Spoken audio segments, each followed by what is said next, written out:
Hello दोस्तों, नमस्कार। आप सबका स्वागत है मेरे चैनल जितेंद्रा ट्यूटोरियल्स पर। आज हम लोग पढ़ेंगे जेएसएससी एक्साइज कांस्टेबल का पेपर 2 में से हिंदी, और हिंदी में से जो हम लोग कहानी को पढ़ते आ रहे थे उसमें से उसका क्वेश्चन आंसर एमसीक्यू करते आ रहे थे।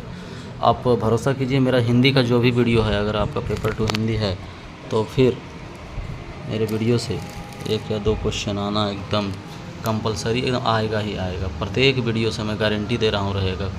ठीक है, चलिए आगे बढ़ते हैं। ये गारंटी वाली बात मैंने हिंदी के लिए बोला है, बाकी जीएस तो अथाह समुद्र है, लेकिन उसमें भी हम आपको अच्छा करने का, बेहतर करने का कोशिश कर रहे हैं। लेकिन हिंदी के लिए मैं आप लोगों से कमिटमेंट करता हूँ कि क्वेश्चन रहेगा ही रहेगा, नो डाउट। प्रत्येक वीडियो से 1-2 क्वेश्चन मेरा रहेगा। ठीक है, तो वीडियो में आगे बढ़ने से पहले आप लोगों से एक रिक्वेस्ट करना चाहूँगा, चैनल को ज़रूर से ज़रूर सब्सक्राइब कर लीजिएगा और सब्सक्राइब करके जुड़ जाइए, ताकि आने वाले हर एक वीडियो का आप लाभ ले सकें। मैं जो भी करूँगा इस चैनल पे आप लोगों को पढ़ाई से रिलेटेड, वो बहुत ज़्यादा कंपलसरी होगा, वही करूँगा। ऐसा नहीं कि मुझे बहुत ज़्यादा व्यू बढ़ाना है या मोनेटाइज करना है। चैनल हो या हो ना हो कोई फ़र्क नहीं पड़ता है, बस आप लोगों को लाभ होना चाहिए। तो सब्सक्राइब कर लीजिएगा चैनल को। इससे क्या होता है, अच्छा लगता है, मुझे भी लगता है कि नहीं, ज़्यादा लोग सीरियसली पढ़ाई कर रहे हैं। और वीडियो को लाइक कीजिएगा, शेयर कीजिएगा, ठीक है, अपने दोस्तों को भी। चलिए आगे बढ़ते हैं। आज हम लोग पढ़ेंगे सर्वेश दयाल सक्सेना जी के बारे में। इसका पाठ आप लोगों को दिया गया है पढ़ने के लिए, और लेसन 1 दिया हुआ है पढ़ने के लिए, है ना, तो उसको करेंगे हम लोग सर्वेश दयाल सक्सेना। ठीक है, ये हिंदी के बुक में, 10th के हिंदी बुक में 13 नंबर लेसन में है इनका, सर्वेश दयाल सक्सेना के द्वारा लिखित जो है। पहले हम लोग प्रत्येक चैप्टर में देखते हैं, पहले राइटर के बारे में जानते हैं और राइटर से संबंधित इंपॉर्टेंट क्वेश्चन को जानते हैं। तो लेखक के बारे में आज भी हम लोग जानेंगे और उसका तुरंत एमसीक्यू करेंगे, है ना, जितना हो सकेगा उतना। चलिए आगे बढ़ते हैं। तो ये है सर्वेश दयाल सक्सेना जी। ठीक, चलिए पाठ में आगे बढ़ते हैं। तो चलिए शुरू करते हैं। इस पाठ में दिए हुए सर्वेश दयाल सक्सेना जी के विषय में संबंध में पढ़ते हैं हम लोग, क्या क्या उनके संबंध में लिखा हुआ है ना। तो सर्वेश दयाल सक्सेना का जन्म 1927 में हुआ था। 1927 में हुआ था, जिला बस्ती उत्तर प्रदेश में। कहाँ हुआ था? जिला बस्ती उत्तर प्रदेश में। उत्तर प्रदेश का एक जिला बस्ती है, वहीं पे इनका जन्म हुआ था। उनकी उच्च शिक्षा इलाहाबाद विश्वविद्यालय से हुई। कहाँ से? इलाहाबाद विश्वविद्यालय से हुई उनका उच्च शिक्षा। ठीक है, वे अध्यापक, आकाशवाणी में सहायक प्रोड्यूसर, आकाशवाणी में सहायक प्रोड्यूसर, दिनमान में उप संपादक, है ना, और पराग के संपादक रहे। ठीक, 1983 में उनका आकस्मिक निधन हो गया और 1983 में उनका निधन हो गया, उनका डेथ हो गया। ठीक, आगे देखते हैं। सर्वेश्वर बहुत मुख्य प्रतिभा के साहित्यकार थे। वे कवि, कहानीकार, उपन्यासकार, निबंधकार, नाटककार थे। मतलब जितने लेखनी में जितने प्रकार के विद्या है, सब में पारंगत थे। सभी कुछ वो लिखते थे, कहानी भी लिखते थे, उपन्यास भी लिखते थे, निबंध भी लिखते थे और नाटक भी। ठीक है, सर्वेश्वर की प्रमुख कृतियाँ कौन कौन सी है? काठ की घंटियाँ। कौन सी है? काठ की घंटियाँ, कुआनो नदी, जंगल का दर्द, खूंटियों में टंगे लोग। ठीक, खूंटियों में टंगे लोग, ये इनका कविता संग्रह है ये सब। ठीक, कौन कौन सा? कान की घंटी, कुआनो नदी, जंगल का दर्द, खूंटियों पर टंगे लोग, ये कविता संग्रह है, याद रखिएगा। पागल कुत्तों का मसीहा, सोया हुआ जल, ये सब उपन्यास है। ठीक है, और लड़ाई क्या है? कहानी संग्रह है। लड़ाई क्या है? कहानी संग्रह है। बकरी नाटक है। और भौं भौं खौं खौं, बतूता का जूता, लाख की नाक, ये सब बाल साहित्य है। अगला है चर्चे और चरखे, उनके लेखों का संग्रह है। उनके वो जो लेख लिखते थे अखबार में, उन लेखों को एक जगह संग्रह करके उनका एक पुस्तक टाइप से बनाया, जिसका नाम क्या रखा उन्होंने? चर्चे और चरखे। चर्चे और चरखे। ठीक है, उनके लेखों का संग्रह है। खूंटियों पर टंगे लोग के लिए उन्हें साहित्य अकादमी पुरस्कार भी दिया गया। किसके लिए दिया गया था? खूंटियों में टंगे लोग के लिए उनको क्या दिया गया? साहित्य अकादमी पुरस्कार दिया गया। ठीक है, सर्वेश्वर का पहचान मध्यवर्गीय आकांक्षाओं के लेखक, उनका पहचान कैसा है? मध्यवर्गीय आकांक्षाओं के लेखक के रूप में होता है। ठीक है, चलिए आगे देखते हैं और क्या क्या दिया। चलिए तो आगे देखते हैं। देखिए, पुरस्कार मिला, साहित्य अकादमी पुरस्कार किस लिए मिला? खूंटियों में टंगे लोग के लिए, है ना, ध्यान रखिएगा। सर्वेश्वर की पहचान मध्यवर्गीय आकांक्षाओं के लेखक के रूप में की जाती है। मध्यवर्गीय जीवन का, महत्वाकांक्षाओं का, सपनों का, संघर्ष और शोषण, हताशा और कुंठा का चित्रण उनके साहित्य में मिलता है। सर्वेश्वर जी स्तंभकार थे और चर्चे और चरखे नाम से दिनमान में जो स्तंभ लिखते थे, उसमें बेबाक सच कहने का साहस दिखता था। उनके अभिव्यक्ति में क्या रहता था? सहजता और स्वाभाविकता रहता था। ठीक है, तो ये तो हो गया हम लोग सर्वेश्वर जी के बारे में जो पढ़े हैं। ये इसी को आप ध्यान से स्क्रीनशॉट लेके पढ़ लीजिए। ठीक है, आगे हम लोग इसमें MCQ करने जा रहे हैं। इससे कितना सवाल उठता है उस टाइप का जितना भी सवाल होगा हम लोग कवर करने का प्रयास करेंगे। ठीक, आगे चलिए आगे बढ़ते हैं। कुछ MCQ करते हैं ना सर्वेश दयाल सक्सेना जी के संबंध में। जो हम लोगों ने टॉपिक पढ़ा उस टॉपिक से जितने भी सवाल उठते हैं आप मेरा भरोसा कीजिए, जो भी मैं आपको पढ़ा रहा हूँ हिंदी में खास करके पेपर 2 का, उसमें मेरा प्रत्येक वीडियो से 2 क्वेश्चन रहेगा, ये क्वेश्चन रहेगा। 100% लिख के रख लीजिए। ठीक है, चलिए देखिए ये क्वेश्चन है पहला कि सर्वेश्वर जी का जन्म कब और कहाँ हुआ था। सर्वेश्वर जी का जन्म कब और कहाँ हुआ था, तो हम लोगों ने अभी पीछे पढ़ा था। कहाँ हुआ था जन्म? बस्ती जिला था। और राज्य कौन सा? उत्तर प्रदेश। ठीक है, राज्य उत्तर प्रदेश, ये हम लोगों ने भी पढ़ा था।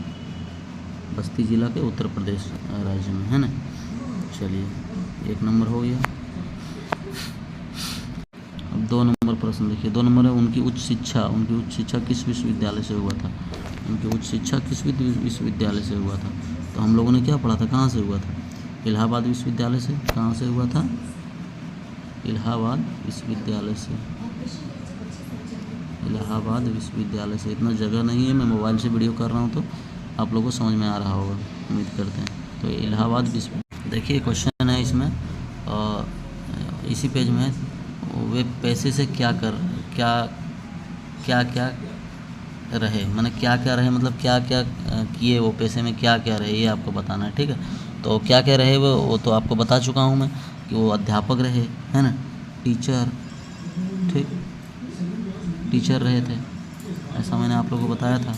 फिर टीचर के बाद आकाशवाणी में सहायक प्रोड्यूसर रहे। आकाशवाणी में सहायक प्रोड्यूसर। दिनमान जो पत्रिका था उसमें उप संपादक और पराग के संपादक रहे, ये मैं आपको बता चुका हूँ। ठीक, चलिए आगे क्वेश्चन पढ़ते हैं। देखिए अगला क्वेश्चन है कि सर्वेश्वर जी ने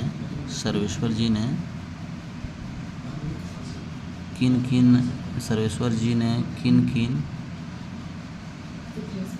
पत्र पत्रिकाओं के संपादक और उप संपादक रहे। किन किन पत्र पत्रिकाओं के संपादक और उप संपादक रहे, तो दिनमान क्या थे? उप संपादक थे। दिनमान में उप संपादक और पराग के संपादक रहे। ठीक, चलिए तो ये इसका आंसर होगा। आगे बढ़। अगला क्वेश्चन है सर्वेश्वर इनमें से क्या नहीं थे। सर्वेश्वर जी इनमें से क्या नहीं थे। मैं आपको ज़्यादा से ज़्यादा जानकारी मिले उस टाइप का क्वेश्चन कर रहा हूँ। ठीक है, तो आप ऑप्शन के पीछे नहीं जाइएगा। देखिए तो वो तो एक कवि थे, ये भी आप नाटककार भी थे, कहानीकार भी थे, निबंधकार थे और उपन्यासकार भी थे। ठीक है, तो इस टाइप का क्वेश्चन इनके थी से क्या बोल रहे हैं, सिर्फ सर्वेश्वर जी के जो टॉपिक दिया हुआ उससे इस तरह का क्वेश्चन बन सकता है, क्योंकि ये सभी विद्या में पारंगत थे। कवि भी थे, नाटककार, कहानीकार, निबंधकार, उपन्यासकार। ठीक है, चलिए आगे बढ़ते। अगला प्रश्न है कि सर्वेश्वर जी कविता संग्रह कौन सी है। सर्वेश्वर जी की कविता संग्रह कौन सी है, तो कौन सी है कविता संग्रह सर्वेश्वर जी की? काठ की घंटियाँ, कुआनो नदी, जंगल का दर्द, खूंटियों पर टंगे लोग, ये सब सारा क्या है उनका कविता संग्रह है। ठीक है, चलिए आप पीछे का जो हम टॉपिक जो निकाले थे उसका स्क्रीनशॉट कर लीजिएगा और फिर से वीडियो प्ले करके आप उत्तर देने का प्रयास कीजिएगा तो अच्छा होगा। ठीक, मैं आपको बता दे रहा हूँ। ये 7 नंबर क्वेश्चन देखिए। सर्वेश्वर जी की प्रमुख उपन्यास कौन सा है। सर्वेश्वर जी का प्रमुख उपन्यास कौन सा है, तो उनका 2 उपन्यास था, है ना, प्रमुख। पागल कुत्तों का मसीहा और सोया हुआ जल। पागल कुत्तों का मसीहा और सोया हुआ जल। ठीक है, चलिए आगे देखिए। नेक्स्ट क्वेश्चन है 8 नंबर। सर्वेश्वर जी के कहानी संग्रह का नाम क्या है। सर्वेश्वर जी का जो कहानी संग्रह है उसका नाम क्या है, बस छोटा सा नाम है, लड़ाई। क्या नाम है? लड़ाई। ठीक है, नाम क्या है? लड़ाई। ठीक है, इस कहानी संग्रह का नाम लड़ाई है। सर्वेश्वर जी के रचनाओं में से भौं भौं खों खों, भौं भौं खों खों यहाँ पे लिखा हुआ है। ठीक है, आगे देखते हैं अगला पेज में इसका पूरा क्या लिखा हुआ है।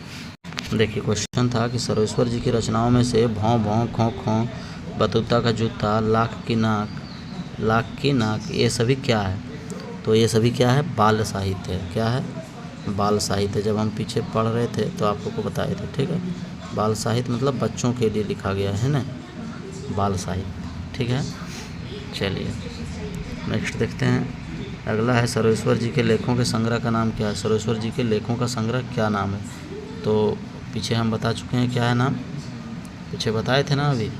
नाम है आपका चर्चे और चरखे, है ना, चर्चे और चरखे, ये भी बताएं आप लोग को। चरखे, चर्चे और चरखे, ये नाम है ना लेखों के संग्रह का। अगला देखिए, सर्वेश्वर जी कौन कौन सा पुरस्कार मिला। सर्वेश्वर जी को जैसा कि और भी पुरस्कार मिला होगा, किंतु जो आपको पाठ में दिया हुआ सिर्फ उसी का वही याद करना है। तो यहाँ पे क्या लिखा हुआ है, साहित्य अकादमी पुरस्कार। क्या दिया हुआ है, साहित्य अकादमी पुरस्कार, ठीक है। सबसे बड़ा पुरस्कार होता है साहित्य के क्षेत्र में, तो वो इनको मिला है, ठीक। अगला प्रश्न देखते हैं। यहाँ पे 12 नंबर प्रश्न है, उनकी किस कृति के लिए उनको साहित्य, आगे होगा अकादमी पुरस्कार दिया गया था। उनकी किस कृति के लिए उनको साहित्य अकादमी पुरस्कार दिया गया था, 12 नंबर।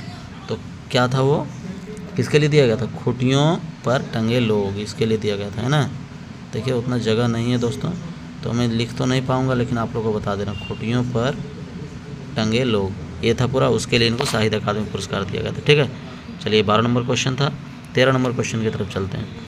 देखिए 13 नंबर का क्वेश्चन है कि उनके साहित्य में किसका चित्रण मिलता है। उनके साहित्य में किसका चित्रण मिलता है, तो हम आपको पढ़ा चुके थे। किसका चित्रण मिलता है, मध्यवर्गीय जीवन की महत्वाकांक्षाओं, सपनों, संघर्ष, शोषण, हताशा और कुंठा का चित्रण उनके साहित्य में मिलता है, ऐसा हम आपको बता चुके हैं, ठीक है। तो ये कर लीजिएगा, देख लीजिएगा पीछे जो हम पढ़ा रहे थे, जो उनका से स्क्रीनशॉट कर लीजिएगा, या फिर अगर उसका PDF चाहिए तो मुझे व्हाट्सएप कीजिएगा, या फिर फेसबुक में कमेंट में अपना नंबर दीजिएगा, मैं व्हाट्सएप कर दूंगा PDF, ठीक है।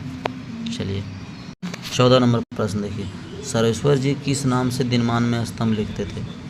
किस नाम से दिनमान में उसके स्तंभ लिखे जाते थे, बताइए। चर्चे और चरखे, ठीक है, चर्चे और चरखे इस नाम से लिखते थे। चलिए आगे 15 नंबर और आखिरी प्रश्न है आपका सर्वेश जी के अध्याय से। तो उनकी अभिव्यक्ति में क्या थी, उनकी अभिव्यक्ति में क्या थी। उनकी अभिव्यक्ति में सहजता और स्वाभाविकता, सहजता और स्वाभाविकता दिखती थी, है ना। तो ये था आपका क्वेश्चन आंसर, जो लेसन हम लोग पढ़ेंगे, ठीक है। सर्वेश्वर दयाल सक्सेना जी द्वारा लिखित जो पढ़ेंगे अध्याय करुणा की दिव्य चमक, ठीक है, उसका वो पढ़ने से पहले लेखक के बारे में हम लोग को पढ़ना बहुत ज़रूरी है, क्योंकि लेखक वाले टॉपिक से ज़्यादा प्रश्न आता है, ठीक है। तो उसको हम लोगों ने किया, और वीडियो को ज़्यादा लंबा ना करते हुए मैं ख़त्म कर रहा हूँ, वीडियो को समाप्त कर रहा हूँ। आप सबको बहुत बहुत शुभकामनाएं, आप लोग अच्छे से तैयारी कीजिए, आप सबका नौकरी हो, ठीक है। अगर आप वीडियो देखें लास्ट तक, ज़रूर से ज़रूर लाइक कीजिएगा, शेयर कीजिएगा, कमेंट कीजिएगा, ठीक है, और चैनल सब्सक्राइब करके जुड़ जाइएगा। चलिए धन्यवाद।